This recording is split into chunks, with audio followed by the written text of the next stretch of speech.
और शुरुआत बड़ी खबर से करेंगे। जम्मू कश्मीर में आजादी के अमृत महोत्सव और हर घर तिरंगा अभियान 2026 के तहत देशभक्ति का रंग हर जिले में दिखाई दिया। पुलवामा के तराल में हजारों छात्र छात्राओं, युवाओं और स्थानीय लोगों ने विशाल तिरंगा रैली में हिस्सा लिया, जहां पूरे शहर में वंदे मातरम और भारत माता के जयकारे गूंज उठे। सांबा में युवाओं ने पूर्व कैप्टन राज सिंह के नेतृत्व में हेलीपैड ग्राउंड से वीर भूमि पार्क तक भव्य तिरंगा यात्रा निकाली और नशा मुक्ति तथा सशक्त युवा भारत का संदेश दिया। वहीं सीमा से सटे पुंछ में वंदे मातरम के 150 साल और हर घर तिरंगा अभियान के तहत खेल प्रतियोगिताओं के साथ तिरंगा रैली का आयोजन किया गया, जिसमें बड़ी संख्या में खिलाड़ियों और युवाओं ने भाग लिया। कुल मिलाकर जम्मू कश्मीर के पुलवामा, सांबा और पुंछ में तिरंगे की शान और देशभक्ति का उत्साह पूरे जोश के साथ देखने को मिला। वहीं आपको बता दें कि तिरंगा यात्रा 17 अगस्त तक निकाली जाएगी। इस अभियान में देश भर के लोग अपने घरों पर तिरंगा फहराएंगे और आजादी के जश्न में शामिल होंगे। और ये 3 तस्वीरें आप देख सकते हैं, जम्मू कश्मीर की तस्वीरें हैं, तराल, सांबा और पुंछ की तस्वीर, जहां तिरंगा रैली को लेकर, हर घर तिरंगा अभियान को लेकर लोगों में काफी उत्साह देखा गया। छात्र छात्राओं, युवाओं, स्थानीय लोग, बच्चों, सब में तिरंगा उत्सव को लेकर काफी जोश देखने को मिला, उत्साह देखने को मिला।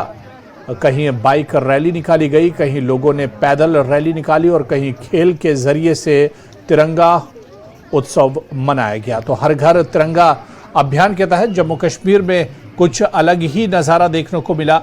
खासतौर से तराल, सांबा और पुंछ में पूरे उत्साह के साथ हर घर तिरंगा अभियान को मनाया गया। तो इस साल तिरंगे का उत्सव और भी खास है। हर घर तिरंगा अभियान के तहत जगह जगह रैलियां निकाली जा रही हैं। छात्रों और स्थानीय लोगों में काफ़ी उत्साह देखने को मिल रहा है। वंदे मातरम के 150 साल पूरे होने पर भी यह अभियान जुड़ा हुआ है। 17 अगस्त तक हर घर तिरंगा अभियान चलेगा। साल 2022 से शुरू हुआ था हर घर तिरंगा अभियान, और यह अभियान इस साल हर घर तिरंगा अभियान के 5 साल पूरे हो रहे हैं। इस बार का जो हर घर तिरंगा कैंपेन है, ये 9 अगस्त से शुरू होगी, 17 अगस्त तक चलेगी। और मुझे खुशी है कि आज हमने यहाँ Tral sub division district Pulwama से आज शुरुआत की, जो इनॉग्रेट रैली है। आप खुद देख रहे हैं कि इसमें किस तरह से सभी स्टेक होल्डर आए हैं और एक भारी तादाद में पार्टिसिपेशन है। ये पिछले सालों की तरह इस बार भी जो हर घर तिरंगा कैंपेन है, इसमें इस बार खास बात यह है कि जो वंदे मातरम जो हमारा नेशनल सॉन्ग है, उसके 150 साल जो पूरे हो रहे हैं, उसके कॉमेमोरेशन के साथ इसको इस बार की जो हर घर तिरंगा कैंपेन है, दोनों को साथ में सेलिब्रेट किया जा रहा है। मेरे को 12 साल हो गया बच्चों को फ्री अवकाश ट्रेनिंग देते हुए, फिजिकल ट्रेनिंग। और ये आज हमने 15 अगस्त के उपलक्ष्य में रैली निकाली है, जो कि एक हमारे प्रधानमंत्री जी का आदेश भी है कि हर घर में तिरंगा और रैली निकाली जाए। ये हमने रैली निकाली है अपने हेलीपैड ग्राउंड सांबा से, बाजार से होते मंडी से होते हुए हमने ये अपना वीरभूमि पे इसको ख़त्म किया है। युवा में काफ़ी जोश है सर। युवा को देख के हर एक इंसान में जोश होना चाहिए। जो अपना भारतवासी है, उसके दिल में प्रेरणा होनी चाहिए। हर घर में तिरंगा होना चाहिए। तिरंगा जब हाथ में होता है तो फौजी आदमी की एक शान और बान होती है। उसके लिए फौजी आदमी हंसते हंसते अपनी युद्ध के समय जान भी दे सकता है। कैप्टन राज सिंह बहुत अच्छे आदमी है, और हम 2-3 साल हो गए इनके पास ट्रेनिंग लेते हुए। तो फिर हमारे ग्राउंड के इस साल कम से कम 100 से 150 बच्चा जो है वो अग्निवीर में गया है, कई SSC में गए हैं और टीए में भी बहुत बच्चे गए हैं। तो आज हमारी रैली थी इधर से हेलीपैड ग्राउंड से लेके मेन बाजार से होके इधर वीरभूमि पार्क तक। पुंछ के मेंढर सब डिवीजन में हाई अलर्ट है। नेशनल हाईवे पर बढ़ाई गई है गश्त, वाहनों की सघन चेकिंग जारी है। बुद्ध अमरनाथ मंदिर मार्ग पर सुरक्षा तेज की गई है। संवेदनशील इलाकों पर सुरक्षा एजेंसियों की कड़ी नजर है। तो जम्मू कश्मीर के पुंछ जिले के मेंढर सब डिवीजन में बुद्ध अमरनाथ यात्रा और स्वतंत्रता दिवस समारोह को लेकर सुरक्षा व्यवस्था कड़ी की गई है। प्रशासन और सुरक्षा एजेंसियों ने संवेदनशील इलाकों, नेशनल हाईवे और यात्रा मार्गों पर गश्त, वाहन चेकिंग और निगरानी बढ़ा दी है। बुद्ध अमरनाथ मंदिर तक जाने वाले रास्तों पर अतिरिक्त सुरक्षा बल तैनात किए गए हैं और पूरे इलाके पर कड़ी नजर रखी जा रही है। अधिकारियों का कहना है कि इन एहतियाती कदमों का उद्देश्य तीर्थ यात्रियों और आम लोगों की सुरक्षा सुनिश्चित करते हुए यात्रा और स्वतंत्रता दिवस कार्यक्रमों को शांतिपूर्ण और सुचारू ढंग से संपन्न करना है।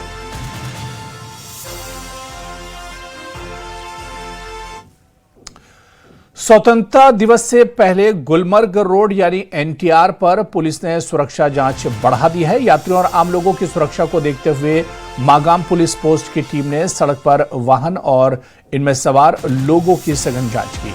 कार्रवाई डिप्टी एसपी मोहम्मद अशरफ लिसारी और एसएचओ खुर्शीद अहमद के निर्देश पर की गई, जबकि सब इंस्पेक्टर आकिब अहमद ने मौके पर अभियान की निगरानी की।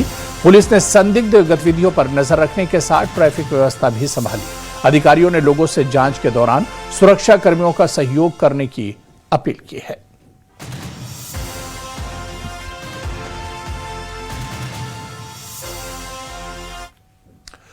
स्वतंत्रता दिवस से पहले जम्मू में सुरक्षा तैयारियों की समीक्षा की गई। जम्मू आईजीपी भीमसेन टूटी ने हाई लेवल सुरक्षा समीक्षा बैठक की अध्यक्षता की। बैठक में बीएसएफ के आईजी आसिफ जलाल और अमोल वी होमकर भी मौजूद रहे। बैठक में सेना, जम्मू कश्मीर पुलिस, सीएपीएफ और केंद्रीय खुफिया एजेंसियों के वरिष्ठ अधिकारियों ने हिस्सा लिया। बैठक में जम्मू जोन में सुरक्षा और पुलिसिंग इंतजामों की समीक्षा के साथ स्वतंत्रता दिवस के मद्देनजर सुरक्षा व्यवस्था को मजबूत करने पर चर्चा हुई।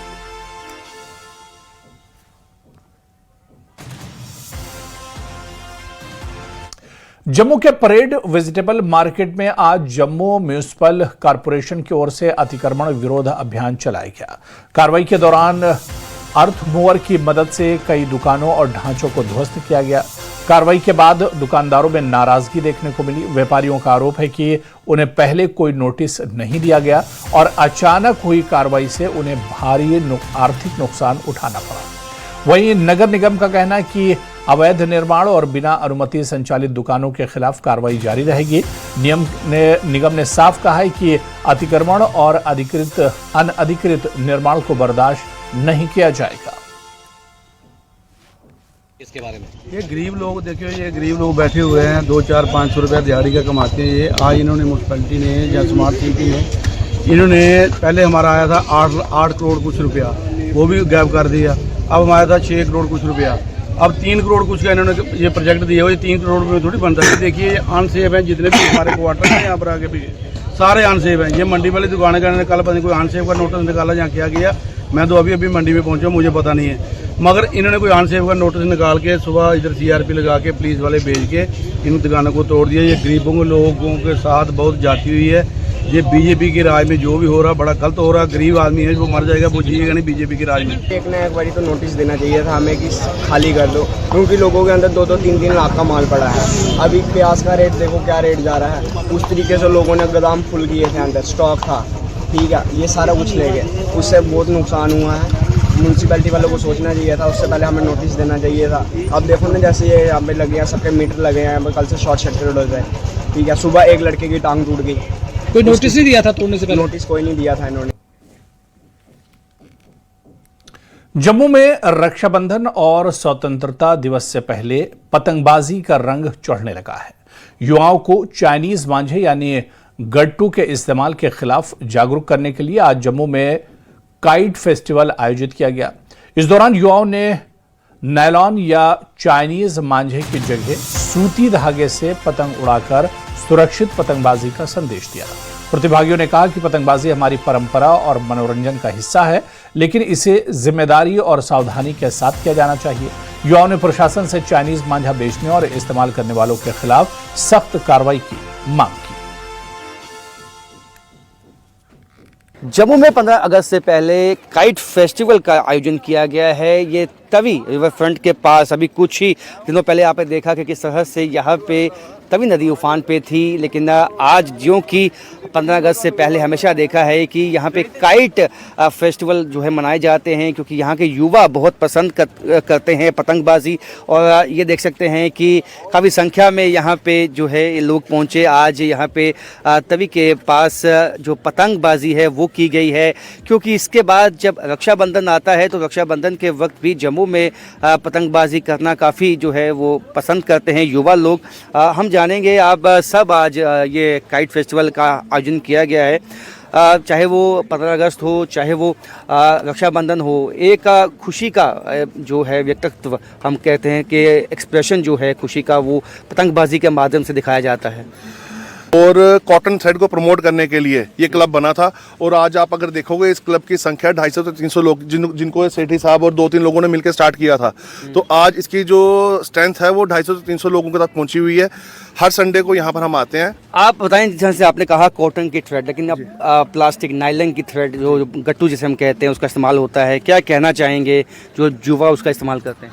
मैं सभी युवा देशवासी जम्मू वासियों को ये कहना चाहूँगा कि आप अपने कॉटन थ्रेड को अच्छे तरीके से इस्तेमाल करें और उसका आप फील लीजिए कि आपको पतंगबाजी करने का मज़ा भी आएगा। जो ये चाइनीज़ थ्रेड है ये सबसे एक घातक चीज़ है, इसको अवॉइड करना चाहिए। तो मैं सभी को यही कहूँगा कि आप अपना कॉटन थ्रेड इस्तेमाल कीजिए और तभी काइट क्लब यहाँ पर आइए, यहाँ पर आप अपना जो पतंगबाजी का शौक़ है वो पूरा कीजिए। बिल्कुल, आपने सही कहा कि कॉटन जो थ्रेड है उसका इस्तेमाल कीजिए, लेकिन हमने देखा कि कई दफ़ा हादसे हो रहे हैं जम्मू में, ये बढ़ रहे हैं, क्योंकि कई दफ़ा ऐसे हादसे हुए हैं कि नायलन थ्रेड से किसी की गर्दन कट गई, किसी का हाथ कट गया। इसीलिए हम ये कॉटन की डोर इस्तेमाल करते हैं कि ये हादसा ही ना हो, मतलब कि जो भी है बच्चों को भी यही चाहिए, मतलब कि यही कॉटन का इस्तेमाल करें, मतलब कि। बिल्कुल, बच्चे आप क्या कहेंगे? सर, जो चाइनीज़ की डोर है वो बिल्कुल यूज़ नहीं करनी चाहिए। कॉटन थ्रेड है, ये देखिए कॉटन थ्रेड, ये इसमें किसी तरह की कोई मजबूती नहीं है, ये आराम से टूट रहा है, मतलब इससे कोई नुकसान नहीं है। कॉटन का थ्रेड अब यहाँ से लोग गट्टू उड़ाते हैं, पुल पे डोर पड़ती है, किसी के भी। खराब मौसम के चलते अमरनाथ यात्रा फिलहाल अगले आदेश तक के लिए स्थगित है, लेकिन बाबा बर्फानी के भक्तों का उत्साह कम नहीं हुआ है। अब तक 4,80,000 श्रद्धालु पवित्र गुफा में दर्शन कर चुके हैं। यात्रा स्थगित होने के बावजूद बड़ी संख्या में अमरनाथ यात्री जम्मू पहुंच रहे हैं, जो यात्रा का पहला बेस कैंप है। इन यात्रियों को सीधे बालतल पहुंचने की सलाह दी जा रही है। श्रद्धालुओं में बाबा बर्फानी के दर्शन को लेकर खासा उत्साह नजर आ रहा है और वो जल्द से जल्द पवित्र गुफा तक पहुंचने की उम्मीद। सोपुर में जमात इस्लामी से जुड़े नेटवर्क के खिलाफ पुलिस ने बड़ी कार्रवाई की है। जम्मू कश्मीर पुलिस ने सीआरपीएफ की मदद से सोपुर और आसपास के इलाकों में एक साथ 26 स्थानों पर तलाशी ली। अधिकारियों के मुताबिक प्रतिबंधित संगठन जमात इस्लामी के खिलाफ दर्ज यूएपीए मामले की जांच के तहत यह कार्रवाई की जा रही है। तलाशी अभियान का मकसद सबूत जुटाना और नेटवर्क से जुड़े लोगों और लिंक की पहचान करना है। फिलहाल यह ऑपरेशन जारी है।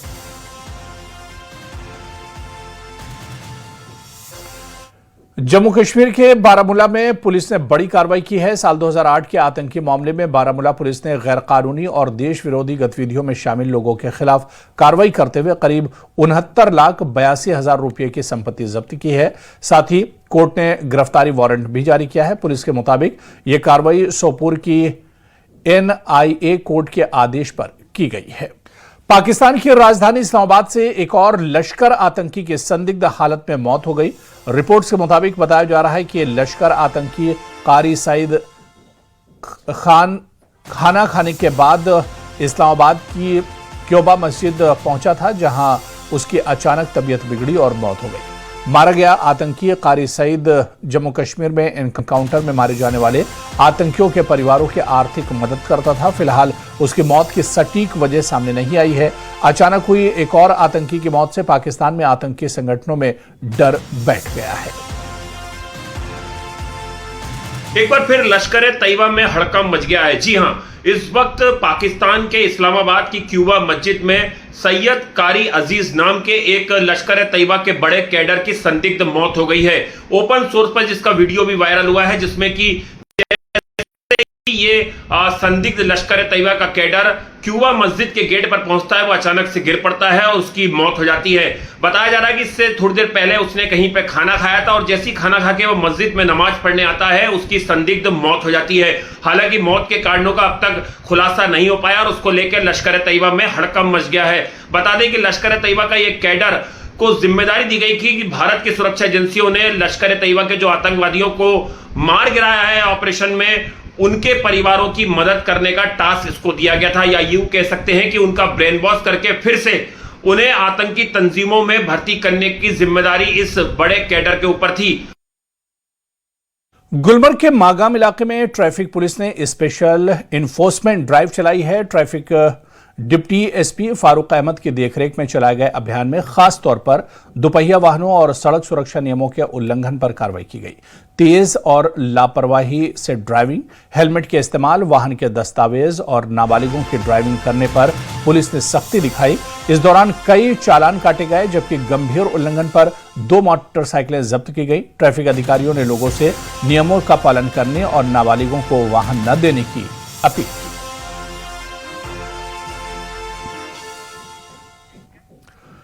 उवैस याकूब इन दिनों भारतीय मिक्स्ड मार्शल आर्ट्स में तेजी से उभरते हुए नाम बन गए हैं। जम्मू कश्मीर के पुलवामा के रहने वाले इस फाइटर ने बुल्गारिया में आयोजित ब्रेव ऑफ 107 में 2 बार के IMMAF विश्व चैंपियन और अब तक अपराजित रहे प्रतिद्वंदी को पहले ही राउंड में हराकर इतिहास रच दिया। कश्मीर के खिलाड़ियों को अलग अलग खेलों में शानदार प्रदर्शन, युवाओं का हौसला बढ़ रहा है। वहीं राजपुरा के विधायक गुलाम मोहिउद्दीन मीर का कहना है कि खेल से जुड़ी सुविधाओं को बेहतर बनाना जरूरी है। कूद शुरू हुआ तो आपने देखा कि कश्मीर से हमारे कश्मीर में टैलेंट मौजूद है। अगर आप देखोगे कि आकिब नबी तो हमारे जो नेशनल टीम है हमारे उसमें शामिल हो गया है, उसने हमारे जम्मू कश्मीर का नाम रोशन हो रहा है। और न सिर्फ वो बल्कि अगर आप देखोगे कि मेरे अपने विलेज में मेरे अपने जो मुरन है वहाँ से एक जो MMA में मार्शल आर्ट में जिसने जो मिक्सड मार्शल आर्ट में जिसने उसको बल्गारिया में एक को हराया है, तो वो उसने भी हमारे न सिर्फ जो मुरन का नाम रोशन किया या हमारे जो पुलवामा डिस्ट्रिक्ट का नाम रोशन किया बल्कि सारे हिंदुस्तान का नाम उसने रोशन किया है। इसी तरह अगर आप देखोगे कि कबड्डी में या इसी मिक्सड मार्शल आर्ट में या दूसरे गेमों की तरफ इस वक्त जो अगर आप टैलेंट देखोगे हमारे जम्मू कश्मीर में काफ़ी टैलेंट मौजूद है। बडगाम में डिस्ट्रिक्ट टेनिकोइट चैंपियनशिप 2026 का आगाज हो गया है। बीरवा स्पोर्ट्स ग्राउंड में 8 और 9 अगस्त को आयोजित इस प्रतियोगिता में जिले के गांवों और इलाकों से युवा खिलाड़ी पूरे जोश के साथ हिस्सा ले रहे हैं। चैंपियनशिप का मकसद जमीनी स्तर पर टेनिकोइट और खिलाड़ियों को अपनी प्रतिभा दिखाने का मौका देना है। प्रतियोगिता में खिलाड़ियों ने शानदार खेल भावना और स्वास्थ्य स्पर्धा का भी प्रदर्शन किया। एसोसिएशन ये जो टेनिकॉइट है बडगाम चैंपियनशिप ये यहाँ पर रखा गया है। हमें चाहिए कि हम स्पोर्ट्स के साथ अच्छे रहे। मुझे बहुत ही अच्छा लगा क्योंकि हम ड्रग से भी दूर रह सकते हैं। जो आजकल के मैक्सिमम गर्ल्स होते हैं या बॉयज होते हैं वो ड्रग से इन्वॉल्व होते हैं। अगर हम स्पोर्ट्स के साथ अच्छे रहेंगे तो हम ड्रग से भी दूर रह सकते हैं। बॉयज एंड गर्ल्स ड्रग्स में इन्वॉल्व होते हैं, उन्हें चाहिए कि वो स्पोर्ट्स में इंटरेस्ट रखे, हमारा टैलेंट है वो आगे जाए और हम अपना जम्मू एंड कश्मीर और इंडिया का नाम रोशन करें। बहुत अच्छा लगा। इनसे बच्चे ड्रग्स से दूर रहते हैं एंड बच्चे इसी मतलब टेनिकॉइट की तरफ जाते हैं, गेम्स की तरफ जाते हैं, इससे बहुत अच्छा होता है। बारामूला में 79th स्वतंत्रता दिवस की पूर्व संध्या पर चिनार प्रीमियर लीग 2026 एक नई मिसाल पेश करने जा रही है। सेना और BSF की साझेदारी में आयोजित ये लीग इस बार 79 टीमों के साथ पहले से कहीं बड़ी होगी। कश्मीर के सभी 10 जिलों के साथ जम्मू, लेह और लद्दाख के युवा भी इसमें हिस्सा लेंगे। करीब 1600 खिलाड़ी 7 प्रमुख मैदानों पर क्रिकेट के जरिए एकता, शांति और भाईचारे का संदेश देंगे। CPL का मकसद युवाओं को खेल के मंच से जोड़कर सकारात्मक भविष्य की राह दिखाना है। बारामूला की हिस्ट्री रही है कि स्पोर्ट्स यहीं से शुरू हुआ है। अगर आर्मी की तरफ से देखा जाए कि football tournaments, cricket tournaments, kabaddi tournaments, hockey tournaments वो यहीं से शुरू होते हैं। 2009 में बीपीएल की शुरुआत हुई, 17वां साल है और इस बीपीएल का नाम जो है अब सीपीएल हो गया है, क्योंकि बीपीएल में पहले सिर्फ बारामूला की टीमें होती थी, अब चिनार प्रीमियर लीग में पूरे जम्मू कश्मीर की टीमें होती थी। लेकिन इस साल इसमें जम्मू कश्मीर के साथ साथ लेह और लद्दाख की 2 टीमें जो है वो भी हिस्सा ले रही है। पहले 73 टीम्स थी, लेकिन अब जीओसी साहब ने ये कहा कि 79th इंडिपेंडेंस डे है, थीम वही रखो, और 79 इंडिपेंडेंस के मौके पे टीमों को बढ़ाकर 79 कर दिया गया है, जो लगभग 9 वेन्यूज पे अक्रॉस कश्मीर जो है खेली जाएंगी, जिसमें बारामूला के 2-4 स्टेडियम्स हैं, कुपवारा के स्टेडियम्स हैं, श्रीनगर के स्टेडियम्स हैं, अनंतनाग के स्टेडियम्स हैं। एक दिन में लगभग 8 से 9 मैच जो है चिनार प्रीमियर लीग के इस एडिशन के जो है वो खेले जाएंगे। बहुत बड़ा इनिशिएटिव है। टूर्नामेंट जो है ये चिनार प्रीमियर लीग है, इससे पहले भी होता रहता था, लेकिन इस बार जो है आपने देखा है कि ये किस लेवल पे किया गया। ये इनॉग्रेशन जो आज 11 बजे यहाँ पर था, ये यहीं पर नहीं था जनरल बिपिन रावत स्टेडियम बारामूला में, बल्कि ये 7 स्टेडियम्स में हुआ। जैसे करगिल में हुआ, ये साउथ कश्मीर में हुआ, बिजबिहाड़ा में हुआ, श्रीनगर में हुआ, कुपवारा में हुआ, तो हर जगह जो है 11 बजे इसका इनॉग्रेशन हुआ। जैसा कि आपको पता है, हमारे जो चीफ गेस्ट साहब है उनने यहाँ पर इनॉग्रेट किया, लेकिन वर्चुअल मोड पे ये सब जगह हुआ। तो हम बहुत ज्यादा शुक्रगुजार है अपने जीओसी साहब के, जिन्होंने मनोज जोशी साहब के, जिन्होंने इतना बड़ा बेहतरीन इनिशिएटिव लिया और इसको इतनी बड़ी लेवल पे करा रहे हैं। तो ये बहुत ही बेहतरीन टूर्नामेंट है।